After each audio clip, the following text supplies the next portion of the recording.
Assalamualaikum warahmatullahi wabarakatuh. Waalaikumsalam warahmatullahi wabarakatuh. Bismillahirrahmanirrahim. Alhamdulillahi rabbil alamin. Wassalatu wassalamu ala ashrafil anbiya'i wal mursalin, Sayyidina wa maulana Muhammadin wa ala alihi wa ashabihil mujahidin at-tahirin, amma ba'du. Saudara-saudara kaum muslimin rahimakumullah. Pada pertemuan kali ini kita akan membicarakan riwayat Nabi Adam alaihi salam. Nabi Adam diciptakan oleh Allah dari tanah dan merupakan manusia pertama serta bapa dari seluruh umat manusia. Pada saat Allah hendak menciptakan Nabi Adam, Allah berkata kepada malaikat, "Inni ja'ilun fil ardi khalifah." Aku akan menjadikan seorang khalifah di permukaan bumi. Malaikat dengan nada sedikit protes berkata, "Ataj'alu fiha may yufsidu fiha wa yasfiku ad-dima wa nahnu nusabbihu bihamdik wa nuqaddisu lak." Tuhan, apa perlunya engkau ciptakan seorang khalifah di permukaan bumi? Kelak kalau mereka berkembang biak, kerjanya hanya akan melakukan kerusakan, menumpahkan darah, saling bermusuhan satu sama lain. Sedangkan kami, kata malaikat, sudah cukup bertasbih memuji kebesaranmu. Allah kemudian menjawab, "Inni a'lamu ma la ta'lamun." Aku lebih tahu tentang apa yang kalian semua tidak mengetahuinya. Setelah diciptakan Nabi Adam daripada tanah, ditiupkan roh, maka Allah kemudian mengajarkan kepada Nabi Adam berbagai macam ilmu pengetahuan. Wa 'allama Adam al-asma'a kullaha. Kemudian Allah mengajarkan Nabi Adam nama-nama segala sesuatu.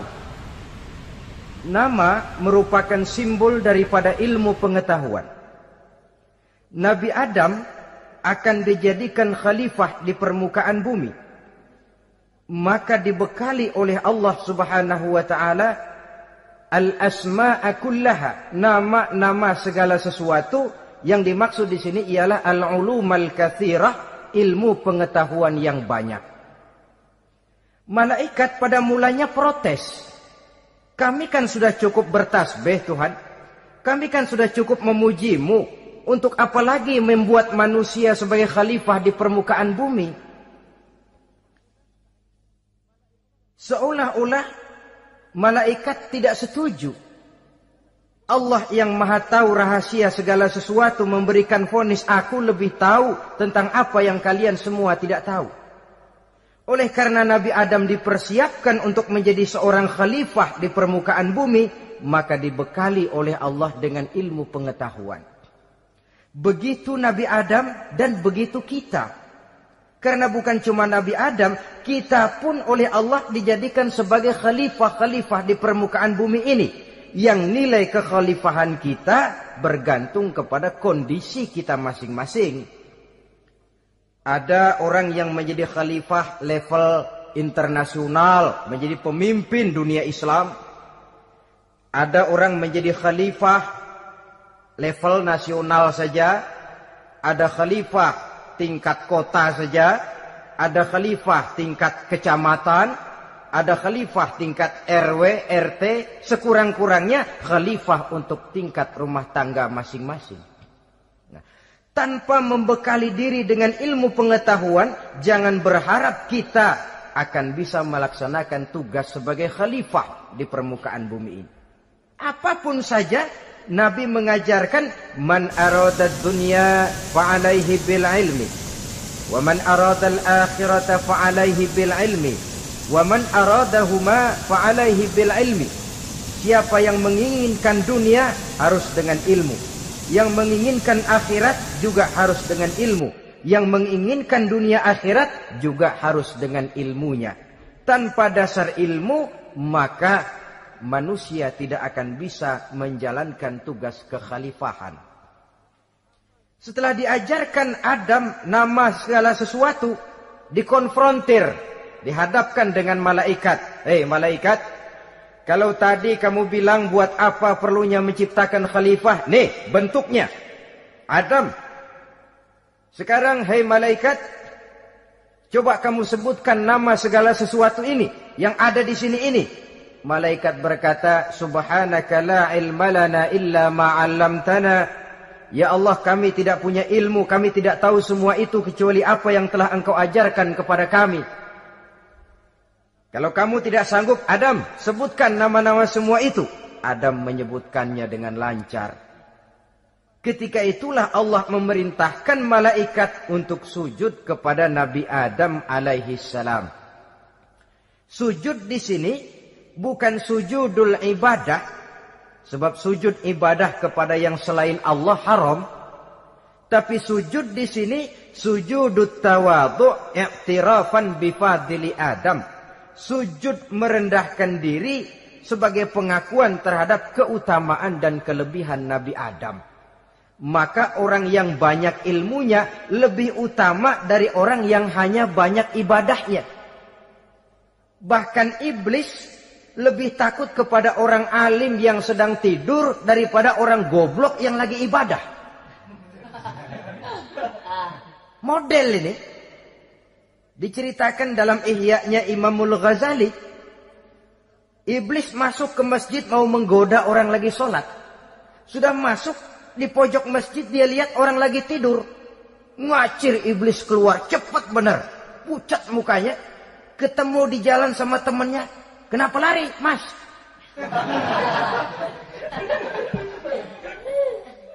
Kata temannya, saya mau goda orang sholat. Lalu tiba-tiba di pojok masjid saya lihat ada orang lagi tidur. Saya takut betul sama itu orang. Lari saya keluar. Loh, sama yang sembahyang sampean nggak takut, kok sama yang tidur takut bagaimana? Yang tidur itu orang alim. Yang lagi sembahyang itu orang goblok. Oh, godain orang goblok, saya colek juga dia lupa sembahyang.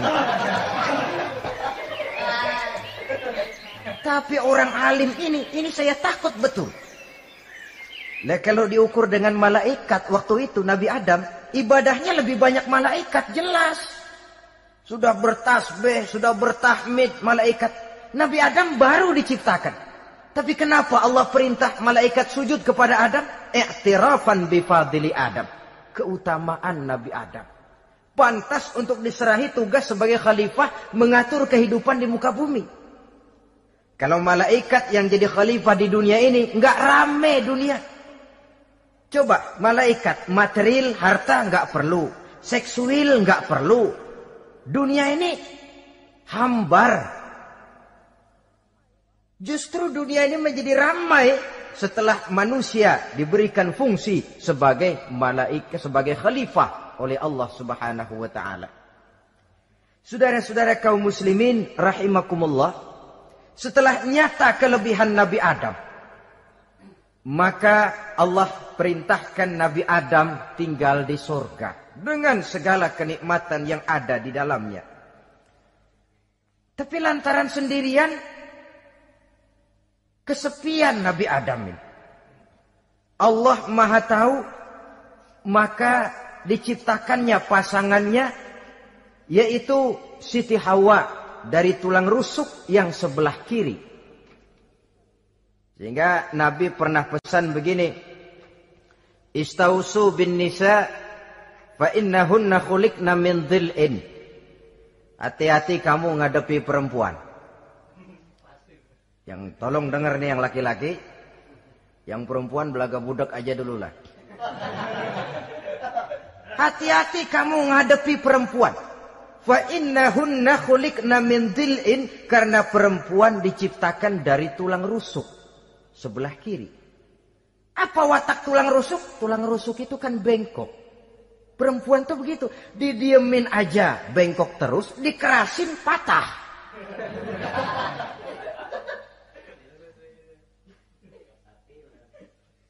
Saudara-saudara, di sini kita ambil satu hikmah bahwa ternyata yang bikin hidup terasa enak karena di sekitar kita banyak orang lain.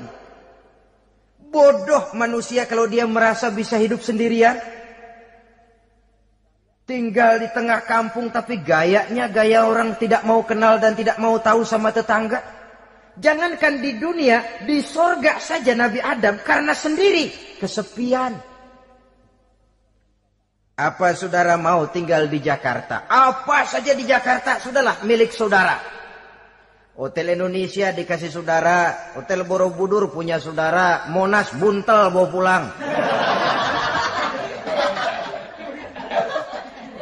Semanggi ambil, tapi di Jakarta saudara tinggal sendirian. Kira-kira enak nggak?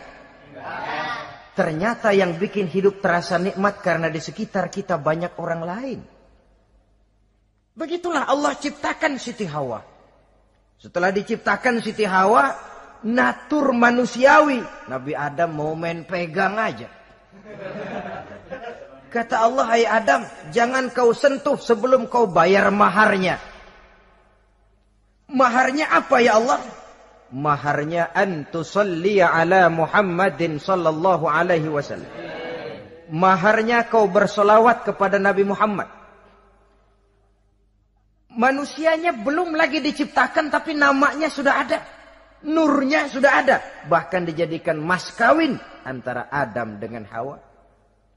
Karena itu dalam Islam sebenarnya urusan kawin itu bukan yang sulit. Maka jangan dipersulit. Tapi juga jangan digampang-gampangin.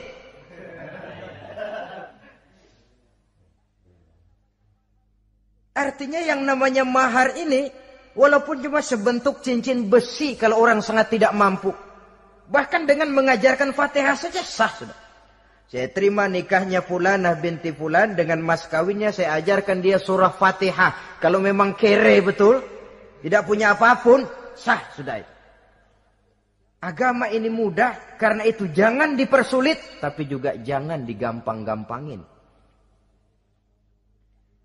Setelah itu Allah memerintahkan, ya Adam uskun anta wa zawjukal jannah. Hai Adam, kau dan istrimu tinggallah dalam surga. Wa kula minha ragadan haitsu syi'tuma. Segala makanan yang ada di dalamnya boleh kau makan. Pakaian yang aneka warna boleh kau pakai. Nikmati seluruh fasilitas yang ada di surga ini.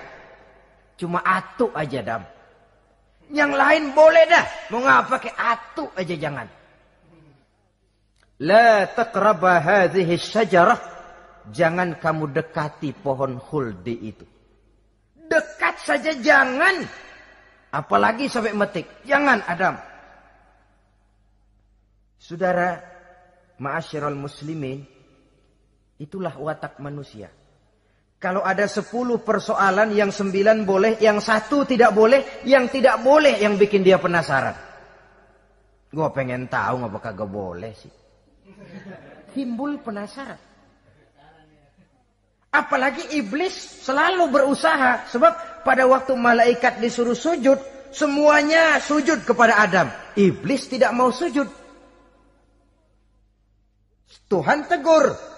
Iblis, kenapa kamu tidak mau sujud? Mana mungkin Tuhan. Saya akan dibikin dari api, kata iblis. Adam dari tanah. Unsur api lebih mulia dari unsur tanah.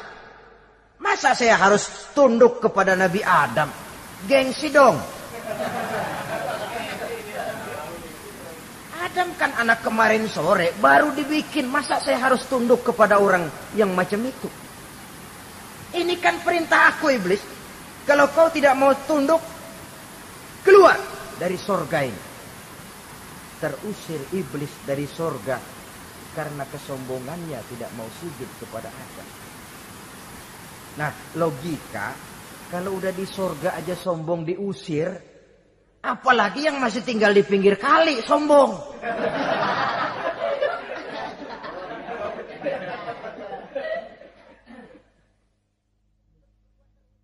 Tapi sejak peristiwa terusirnya itu, iblis bikin proklamasi.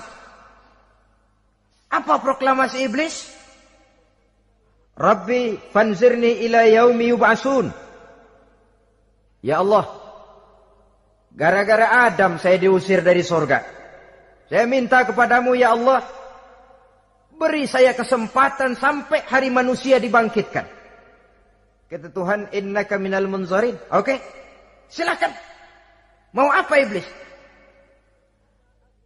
Rabbi bima aghwaytani la uzayyinanna lahum fil ardi wa la ughwiyannahum ajma'in. Ya Tuhan, disebabkan engkau telah menyesatkan aku, akan aku hiasi mereka manusia dengan kejahatan yang ada di muka bumi ini, dan aku akan sesatkan mereka semua. Ini proklamasi iblis. Gara-gara Adam saya terusir dari surga, maka sejak saat ini Adam dan seluruh keturunannya musuh bebuyutan saya. Akan saya lakukan segala macam cara untuk menggelincirkan manusia agar mereka menjadi orang yang engkau murkai ya Allah. Kemudian Allah memberikan jawaban. Dialog ini saudara bisa lihat dalam surah Al-Hijr ayat 40, 41 sampai 44. Kata Allah apa? Inna ibadi laisa laka alaihim sultanun illa man ittaba'aka minal ghawin. Silahkan iblis. Yang lain barangkali bisa kau goda. Kecuali hamba-hambaku yang benar-benar hambaku, engkau tidak akan punya daya mempertipu mereka. Engkau tidak akan punya kemampuan menggelincirkan mereka. Kecuali kalau memang mereka sudah mau ikut pengaruhmu. Sepanjang mereka benar-benar menjadi hambaku, kata Allah. Hamba Allah yang sebenarnya, mereka di luar kekuasaanmu iblis. Tapi kalau mereka sudah turun menjadi hamba harta, hamba dunia, hamba pangkat, budak jabatan, mereka itu yang bisa kau gelincirkan. Selama mereka masih tetap sebagai hambaku, kata Allah, mereka di luar jangkauan kekuatan dan kekuasaanmu itu. Nah, sejak saat itu kan iblis selalu nyari jalan, nyari lantaran bagaimana Adam nih supaya dia tergelincir. Gara-gara dia saya diusir dari surga. Nguping terus iblis.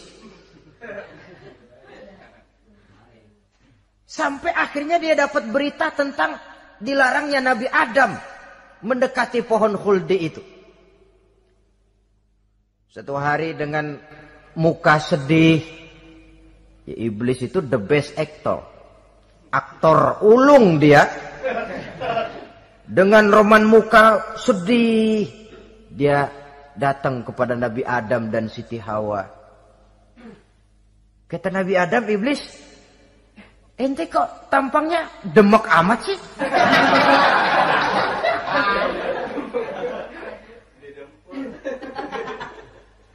Kenapa begitu sedih?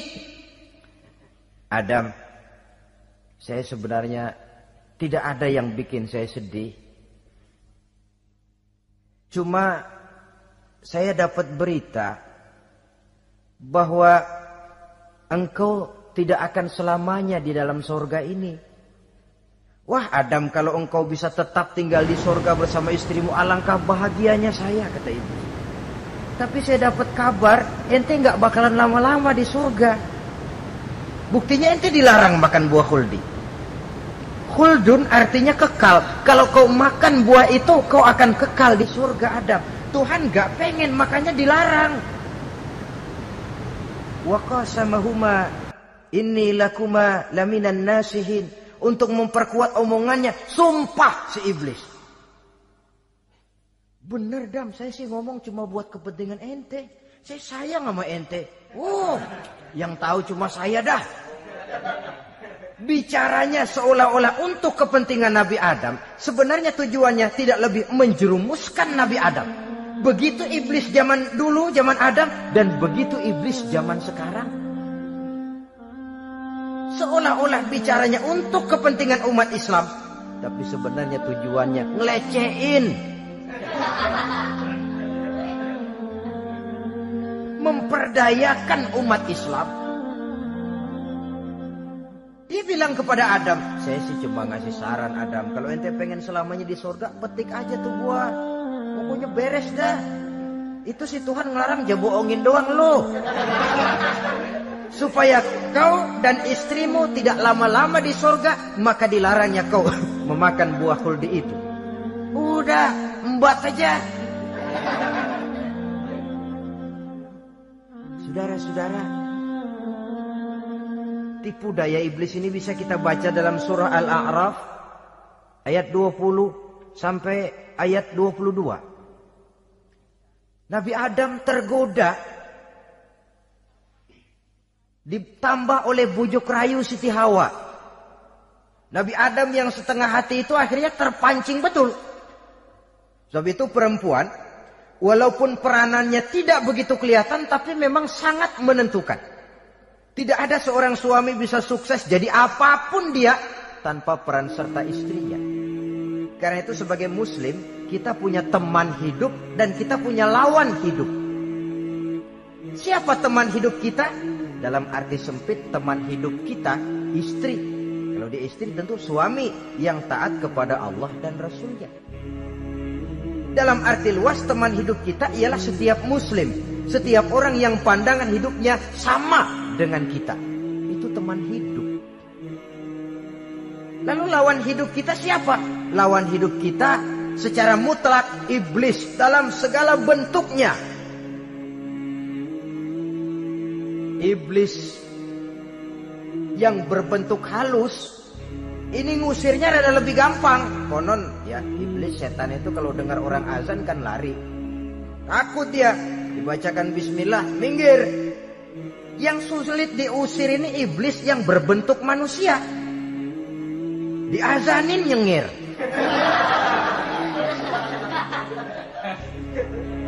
Gawat ini. Saudara-saudara, ini musuh dalam artian mutlak. Sedangkan musuh dalam artian ideologis, setiap orang yang pandangan hidupnya tidak sama dengan kita. Bahasa langsungnya, setiap orang di luar Islam secara ideologis, ya. Adapun secara manusiawi, kita tetap toleransi, saling menghormati, setuju dalam perbedaan pendapat, kembali kepada prinsip lakum dinukum. Kewajiban saling menghormati sesama manusia, tapi secara ideologis tidak ada kompromi. Begitulah Nabi Adam tergoda. Dan begitulah iblis selalu menggoda keturunan-keturunan Nabi Adam sampai kepada kita sekarang ini. Tiap kali kita hendak melakukan berbagai kebaikan, iblis ini mulai bisik, kasar, kusuk, kesek. Saudara tadi dari rumah mau berangkat niat dengerin ceramah macam ini. Apa dikira iblis enggak? Wah, gatal iblis. Kata iblis, alah jangan bertingkah lah dengerin ceramah. Ceramah mah urusan 70 ke atas. Ente masih muda. Berjuang kita. Jihad, bismillah. Tidak, saya mau dengar ceramah. Berangkat kita ke tempat ini. Sampai di sini apa dikira iblis diam? Enggak.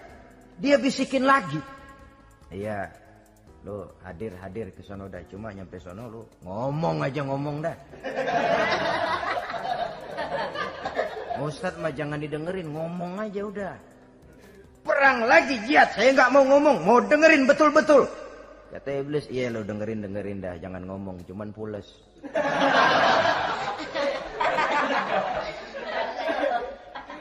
Segala macam cara dilakukan oleh iblis untuk menggelincirkan manusia. Ketika Nabi Adam mengambil buah khuldi itu, datanglah murka Allah.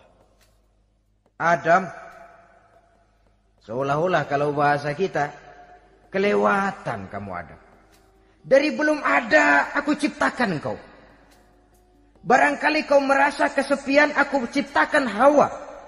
Aku tinggikan derajatmu dari malaikat sampai malaikat sujud kepadamu. Aku perintahkan kau tinggal di sorga dengan seluruh fasilitas yang ada di dalamnya. Cuma satu yang aku minta, jangan dekati pohon khuldi, engkau tidak sanggup Adam. Keluar dari sorga ini. Terusir Nabi Adam dan Siti Hawa dari sorga. Turun ke dunia ini. Turun terpisah lagi. Ya Allah. Orang itu kalau biasa susah, ketemu susah sih menglalap namanya. Makanannya. Tapi biasa seneng ketemu susah.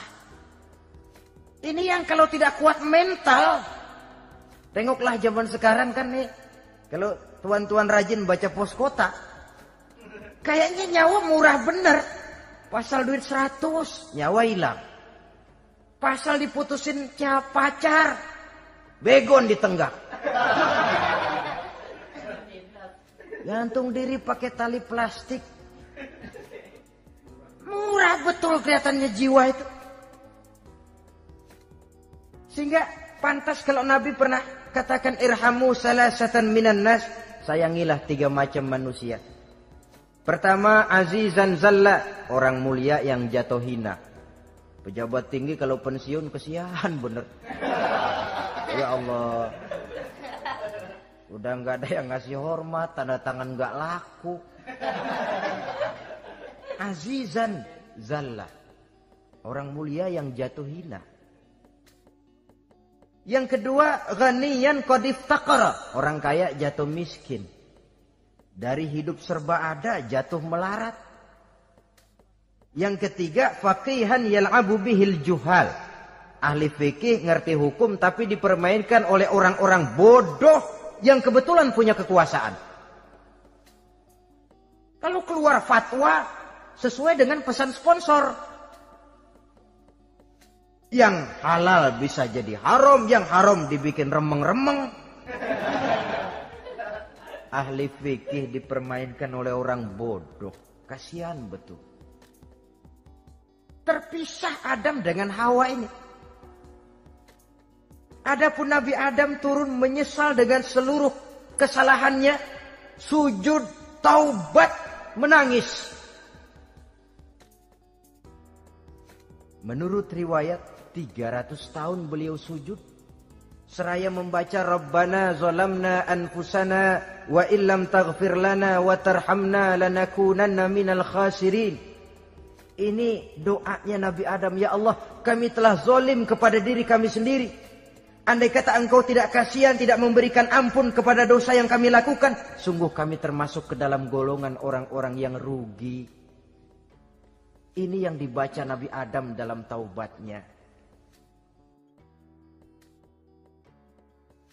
Di akhir taubatnya, Nabi Adam munajat kepada Allah. Ya Allah, dengan kebesaran Muhammad ampunilah dosa saya. Allah tegur, kaifa araftahu ya Adam walam akhluqhu. Dari mana kau bisa tahu nama Muhammad Adam padahal aku ciptakan saja belum manusianya. Kata Nabi Adam, pertama ketika engkau ciptakan saya, engkau tiupkan ruh ke dalam jasad saya, terbuka mata saya memandang ke bawah arasmu. Di sana nampak dengan jelas tertulis di kaki arasmu, La ilaha illallah Muhammadur Rasulullah. Taulah saya bahwa Muhammad ini orang yang paling dekat dengan engkau ya Allah. Sampai namanya bergandengan dengan namamu di kaki arasmu. Yang kedua, ketika saya hendak menyentuh Hawa, kau juga yang mengatakan jangan kau bayar maharnya sebelum kau bersolawat kepada beliau. Saudara hadirin yang saya hormati, Nabi Adam diterima taubatnya oleh Allah. Kemudian dipertemukan kembali dengan Siti Hawa setelah sekian lama berpisah. Pertemuan itu terjadi di satu dataran luas, di satu padang yang luas, yang sampai sekarang dinamakan dengan Padang Arafat. Tempat para ibadah haji melakukan wukuf, yaitu puncak pelaksanaan ibadah haji. Dan pertemuan itu sendiri terjadi di atas sebuah bukit kecil yang diabadikan dengan nama Jabal Rahmah di kawasan Arafat itu. Di atas Jabal Rahmah itu ada satu monumen kecil untuk mengabadikan pertemuan Nabi Adam dengan Siti Hawa. Lalu tinggallah keduanya di permukaan bumi ini.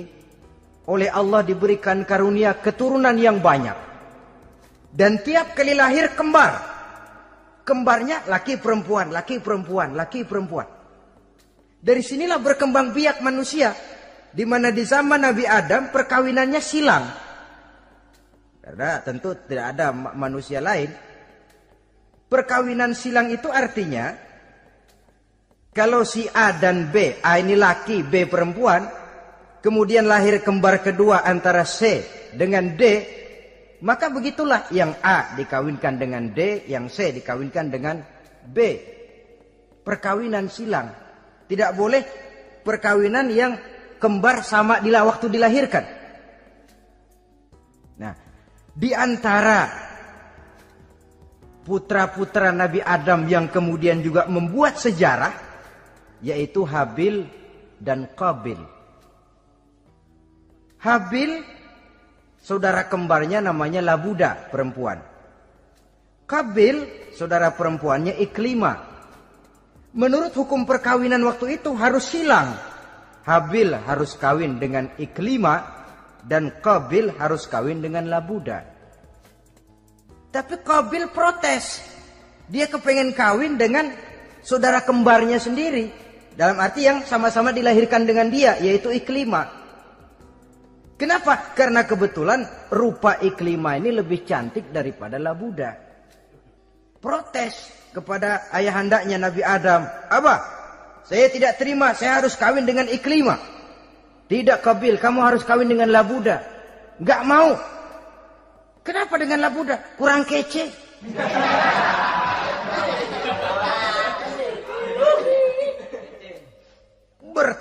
Bertengkar, Nabi Adam tidak berhasil menyelesaikan. Lalu diserahkan saja kepada Allah. Kata Allah begini saja, bikin korban. Kamu berdua, Habil, Qabil. Siapa yang korbannya aku terima, dia boleh kawin sama Iklimah. Ternyata korban yang diterima adalah korbannya Habil.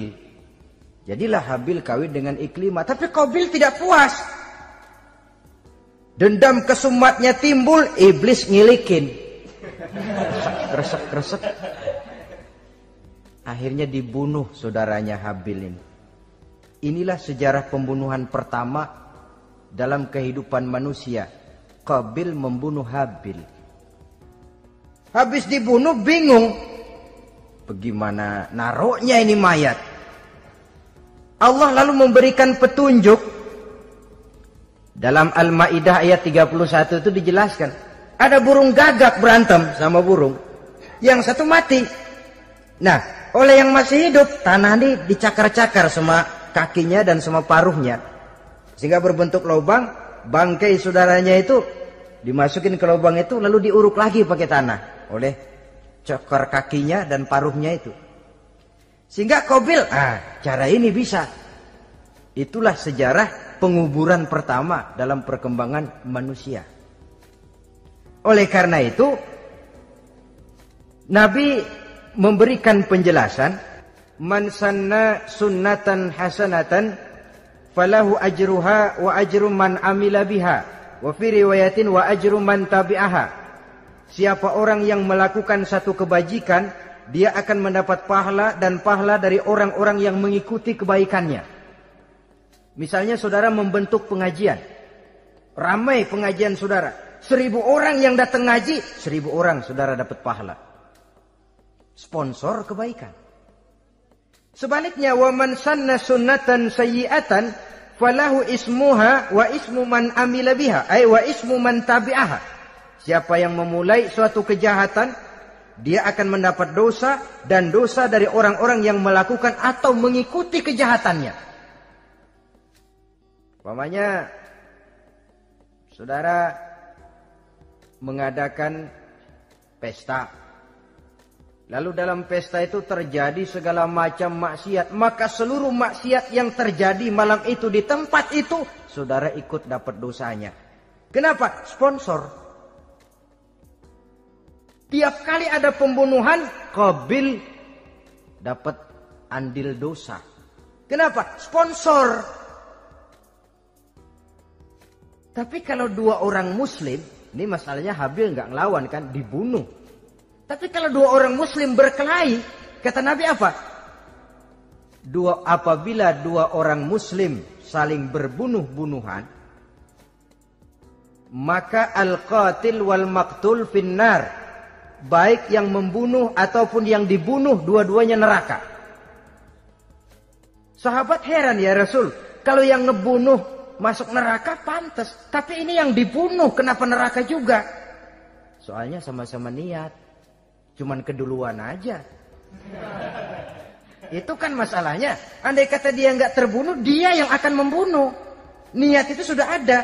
Nah kalau Habil ini dia tidak punya niat membunuh, dia memang dibunuh oleh Qabil. Saudara-saudara kaum muslimin rahimakumullah. Lalu dari situlah berkembang biak keturunan Nabi Adam alaihi salam.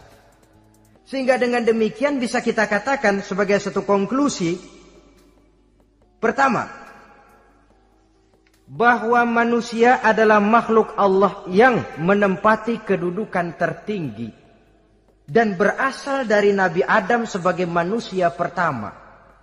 Dengan malaikat sekalipun, manusia sebenarnya lebih tinggi. Kapan? Kalau dia tetap benar-benar sebagai hamba Allah. Yang membekali diri dengan ilmu pengetahuan. Laqad khalaqnal insana fi ahsani takwim. Kami ciptakan manusia dalam bentuk yang paling baik.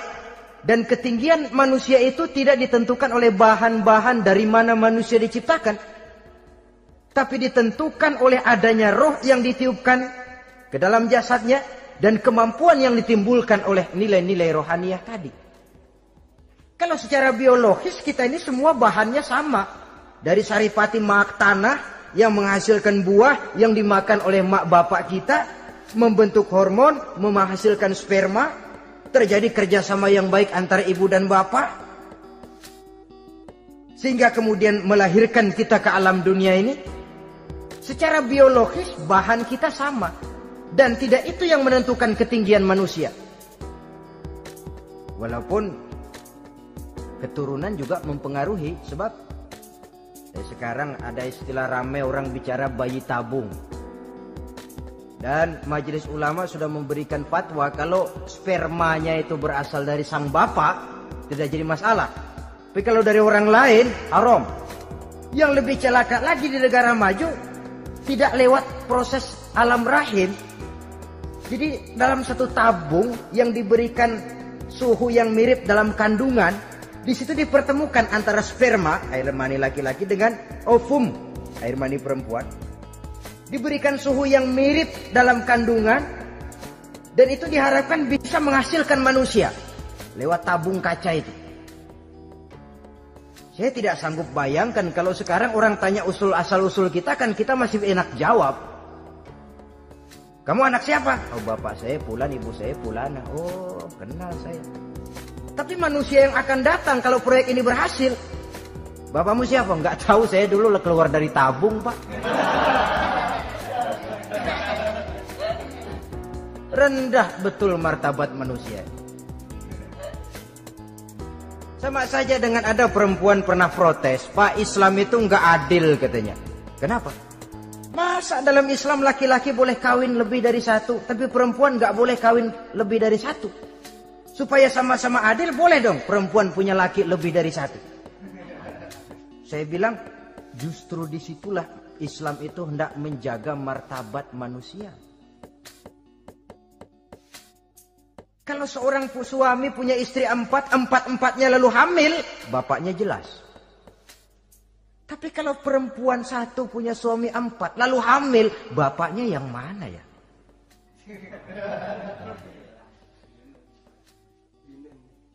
Rendah martabat manusia. Ketika si bayi lahir, ibunya lihat, ini jidatnya kayak si A ini. Sudah, ini anakmu saja nih, jidatnya jidat kamu. Kata, antar dulu jidat saya, tapi kuping B ini nggak mau saya. Terkatung-katung si anak tanpa tahu kemana dia mesti manggil bapak.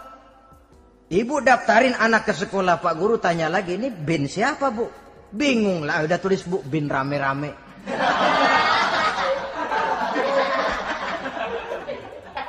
Kan rusak martabat manusia kalau sudah begitu. Justru Islam ini menjaga ketinggian martabat manusia. Jadi manusia itu fi ahsani takwim. Kapan? Kalau dia bisa menjaga kehambaannya di hadapan Allah dengan melaksanakan fungsi sebagai khalifah di permukaan bumi. Tapi bila dia sudah tidak lagi menjadi hamba Allah, tidak lagi berfungsi sebagai khalifah, dia sudah masuk summa radadnahu asfala safilin. Kami kembalikan ke tempat yang paling rendah, lebih rendah dari binatang sekalipun. Kalau dia tetap menjaga posisinya lebih tinggi dari malaikat, malaikat saja sujud kepada Nabi Adam, apalagi kepada makhluk-makhluk yang lain manusia ini. Tapi kalau dia tidak pandai, lebih rendah daripada binatang. Inilah uniknya makhluk bernama manusia. Dengan posisinya dia bisa menjadi lebih tinggi dari malaikat, tapi juga dia bisa meluncur lebih rendah daripada binatang. Untuk menjaga itulah diperlukan agama dalam kehidupan kita sekarang ini. Bukan cuma sebagai lipstick, tapi sebagai pedoman, sebagai way of life yang akan mewarnai cara kita berpikir, state of mind, rule of thinking, cara kita memandang kehidupan ini diwarnai oleh nilai-nilai agama. Dengan demikian, maka manusia bukan keturunan kera. So, ada satu teori namanya teori evolusi yang disampaikan buat pertama kali oleh Charles Darwin. Dia mengemukakan teori bahwa perkembangan kehidupan sesungguhnya di dunia ini menunjukkan mata rantai yang utama melalui apa yang dia namakan seleksi alamiah. Mula-mula dari ikan melalui seleksi ke amfibi, dari amfibi ke reptil, dari reptil ke mamalia, dari mamalia ke mamalia kecil, dari mamalia kecil ke primat, dari primat ke monyet, dari monyet menjadi Homo erectus. Ini teori Darwin. Tapi dia tidak jelas-jelas mengatakan bahwa manusia keturunan monyet, hanya seketurunan. Seketurunan kan tidak berarti keturunan. Begini saja. Toyota Kijang sama Toyota Corolla itu seketurunan. Tapi Corolla dengan Kijang kan lain. Cuma seketurunan. Dalam arti sumbernya sama. Makhluk yang tidak tahan seleksi alam, oleh udara yang sangat dingin, perkembangan cuaca yang sangat panas, gempa bumi dan sebagainya, seleksi alam dia namakan, hilang, musnah dari peredaran. Seperti ada binatang raksasa itu, dinosaurus, sekarang kan cuma tinggal dongeng saja, tinggal nama atau kerangka. Itu oleh seleksi alam dia nggak lulus, hilang. Yang bertahan, yang lulus seleksi alam. Manusia walaupun kecil yang lulus seleksi alam ini. Biar dihantam gempa bumi, angin topan, tetap aja ngejedok. Nah, teori Darwin ini, teori evolusi ini didukung dan dibuktikan oleh peninggalan fosil atau binatang dan tumbuhan yang hidup dan mati selama perkembangannya. Dari bentuk organik pertama hingga pendahulu terdekat daripada manusia. Tapi ada satu kelemahan dari pokok daripada teori evolusi ini. Pertama, garis perkembangan dari Homo erectus, yakni manusia jalan tegak, semacam gorilawi itu, sampai kepada manusia mutaakhir masih belum menentu. Artinya, okelah, kalau manusia seketurunan dengan kera, batas antara manusia yang wujud sekarang dengan manusia purba itu apa? Yang menjadi penghubung. Monyet tidak mungkin. Ini dianggap mata rantai yang hilang, missing link namanya dalam istilah ilmiahnya. Dan ini masih dicari sampai sekarang. Kalau pendahulu terdekat manusia mutaakhir ini manusia purba, katakan Homo erectus, manusia jalan tegak. Lalu generasi sudah itu sebelum berbentuk manusia apa? Ternyata sampai sekarang masih ada missing link, mata rantai yang hilang. Lalu yang kedua, teori evolusi berhenti kepada manusia mutaakhir. Kalau memang kita manusia sekarang ini hasil evolusi, tentu kita akan terus berevolusi lagi. Dan akan jadi apa kita nanti? Ternyata sudah ribuan tahun manusia tetap manusia begini-begini aja. Tidak berevolusi kita ini. Apa lalu matanya jadi cuma satu di tengah? Hasil evolusi? Kan tidak. Tidak berevolusi. Jadi kembali kepada Quran, manusia pertama adalah Nabi Adam. Dan manusia-manusia berikutnya keturunan daripada Nabi Adam. Dan bukan hasil evolusi daripada monyet. Juga tidak akan berevolusi kemana-mana. Kalau demikian benarkah teori evolusi? Untuk mengatakan mutlak benar bukan wewenang kita. Untuk mengatakan salah total juga kebenaran ilmu adalah relatif sebagai relatifnya daya pikir manusia. Di samping dia harus membuktikan kebenarannya, maka kebenaran ilmiah adalah kebenaran yang relatif dan temporer. Contoh kecil saja. Dulu orang berteori bahwa bagian yang terkecil dari suatu benda namanya molekul, kan begitu? Molekul ini nggak bisa dibagi-bagi. Bagian yang paling kecil dari suatu benda namanya molekul. Ilmu terus berkembang. Ternyata molekul sebenarnya terdiri daripada atom. Atom itulah bagian terkecil dari suatu benda yang nggak bisa dibagi-bagi lagi. Nah, berubah sudah teori pertama. Tidak jadi molekul sekarang, atom. Belakangan rupanya atom masih tersusun dari partikel-partikel. Partikel inilah bagian yang terkecil dari satu benda. Berubah lagi sudah.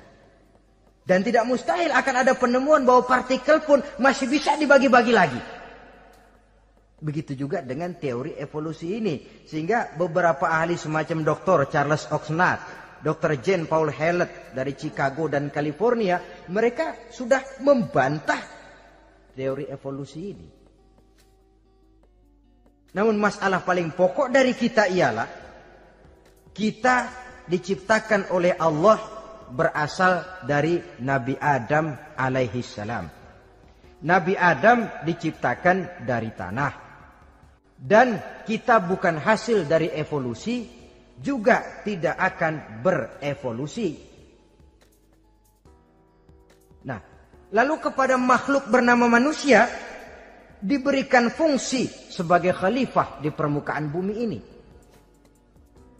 Ini yang dulunya malaikat protes. Sebagai khalifah, tugas kita apa? Khalifah Allah di muka bumi. Menerjemahkan sifat Allah sesuai dengan batas-batas kemanusiaan kita.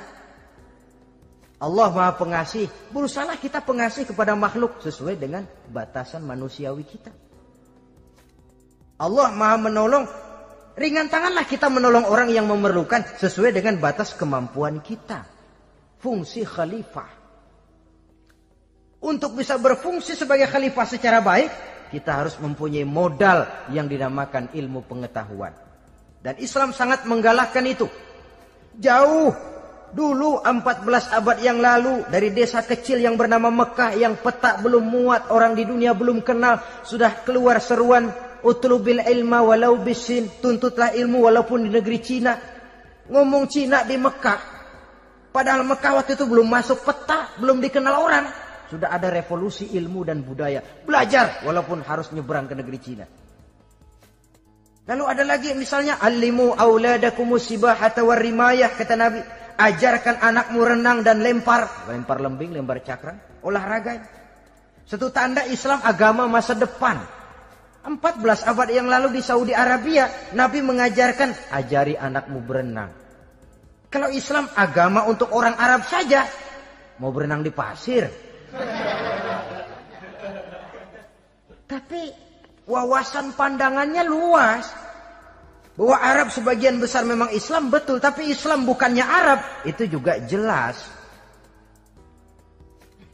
Sepanjang kita masih menjadi khalifah Allah, maka sepanjang itu kita fi ahsani taqwim. Nah, sebagai khalifah Allah kita bertugas membudidayakan alam ini. Kita kadang-kadang terlalu. Ada ayat, wa ma min dabatin fil ardi illa 'alallahi rizquha. Semua yang melata di muka bumi dijamin rezekinya oleh Allah. Ayat itu betul. Hak karena datang dari Allah. Bahwa rezeki disediakan di muka bumi memang. Tapi rezeki itu tidak turun begitu saja laksana jatuhnya embun di waktu pagi. Kita harus berusaha. Dan usaha manusia mencari rezeki lain dengan ayam. Kalau ayam dari tahun atu. Nyari rezekinya tuh modalnya cuma ceker patok. Coba. Dari tahun 1 ayam asal punya ceker, punya patok, sudah dapat rezeki dia. Nggak perlu masuk TK, SD, SMP. Tapi manusia cari rezeki, apalagi zaman sekarang. Persaingan hidup tajam, lapangan kerja sulit, tensi ekonomi tinggi. Masuk sekolah urusan, tamat sekolah urusan. Kadang-kadang dilema juga. Masuk perguruan tinggi negeri sulitnya setengah mati kayak onta masuk ke lubang jarum. Masuk perguruan tinggi swasta yang favorit biayanya selangit. Artinya tanpa membekali diri dengan ilmu, keahlian, skill, kemampuan, fungsi sebagai khalifah sulit untuk bisa kita laksanakan. Saudara-saudara kaum muslimin yang berbahagia. Kalau fungsi khalifah ini mampu kita laksanakan, iblis putus asa sudah. Sebagai khalifah di satu pihak kita menyembah hanya kepada Allah, di lain pihak kita membudidayakan alam ini. Ada apa sih di perut bumi? Minyak, gas, timah, emas. Ada apa sih di lautan? Pelajari lewat oceanografi, membudidayakan alam. Air sungai supaya arusnya nggak mengalir mubazir. Ada manfaatnya, bisa menimbulkan energi yang menghasilkan tenaga listrik. Bisa mengairi persawahan, irigasi. Bikin apa? Bikin dam, membudidayakan alam. Tapi juga mengislamkan budidaya itu. Bahasanya mengkulturkan natur, mengislamkan kultur.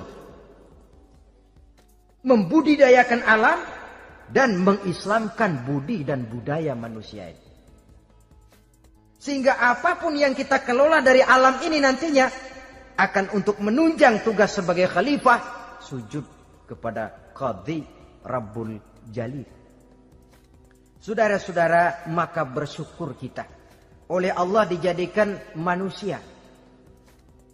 Tidak pesan, terima beres, cantik. Dari segi biologis maupun psikologis, tidak ada makhluk secantik manusia. Dibekali dengan agama, di samping akal. Sehingga agama membimbing akal agar sampai kepada kebenaran yang hakiki. Kita sebagai keturunan Nabi Adam memegang fungsi khalifah. Jadi jangan main-main loh. Kita ini turunan Nabi, betul ini. Saudara-saudara yang hadir semua di depan saya ini, termasuk saya, kita ini turunan Nabi kita ini. Nabi Adam. Jangan main-main loh. Turunan Nabi gini-gini. Nabi Adam. Sayang kalau posisi yang tinggi kita tidak melaksanakan fungsi yang tinggi. Sayang betul. Sebab itu manusia harus adil kepada dirinya. Dalam arti menjaga diri dari sesuatu yang bisa menghancurkan ketinggiannya dalam pandangan Allah. Jadi kalau kita sudah lemparkan diri ke meja judi, hanyutkan diri ke tempat mabuk, hancurkan diri di tempat maksiat, itu sudah tidak adil kepada diri sendiri. Tidak bisa menjaga ketinggian yang diberikan Allah kepada kita. Dikasih baju bersih, dicemplungin di comberan, diinjek-injek lagi. Kita ini diciptakan fi ahsani taqwim. Masa mau turun berbuat seperti binatang, itu makhluk rendah? Masa mau mengikuti tipu dayanya iblis, dia sudah proklamasikan bahwa itu musuh bebuyutan kita? Innahu lakum aduwwum mubin. Setan musuhmu yang jelas dalam segala bentuknya. Saudara-saudara, nah, untuk berfungsi sebagai khalifah ini sekali lagi bekali diri dengan ilmu pengetahuan. Dan ilmu itu di zaman kita sekarang tentu kalau Nabi Adam diajari langsung oleh Allah, wa 'allama Adam al-asma'a kullaha. Lah kalau kita mau nunggu Tuhan ngajarin, geblek terus. Ya tidak mustahil Allah memberikan ilmu yang disebut ilmu laduni ya. Transfer. Langsung Allah memberikan kepada seorang hamba, membukakan pintu hatinya. Tapi bukan potongan kayak kita yang dapat ilmu laduni macam begitu. Satu contoh, menurut ceritanya, Hadratus Syekh Kiai Hasyim Asy'ari itu kan ngaji beliau kepada Kiai Khalil Bangkalan, Madura. Kiai Khalil ini wali. 2 tahun berguru di sana, nggak diajarin apa-apa. Cuma kalau pagi nyari rumput. Tiap hari 2 tahun akhirnya Hadratus Syekh bilang, Kiai, saya kapan diajarin? Sudah Hasyim, kau pulang saja. Insya Allah kau alim. Itu aja pulang jadi orang alim. Ya di samping terus beliau belajar ke Mekah. Kita harus melalui proses belajar. Ini untuk menunjang tugas kekhalifahan kita. Sebagai hamba Allah dan sebagai khalifah Allah di permukaan bumi. Sehingga 2 tugas ini bisa kita laksanakan dengan sebaik-baiknya. Menjaga martabat manusia sebagai makhluk yang mulia dan keturunan dari Nabi Adam alaihissalam. Saudara-saudara, ini sajalah pembicaraan kita kali ini. Terima kasih banyak atas segala perhatian. Mohon maaf atas segala kekurangan. Usikum wa nafsi bitaqwallah. Aqulu qauli hadza. Wassalamualaikum warahmatullahi wabarakatuh.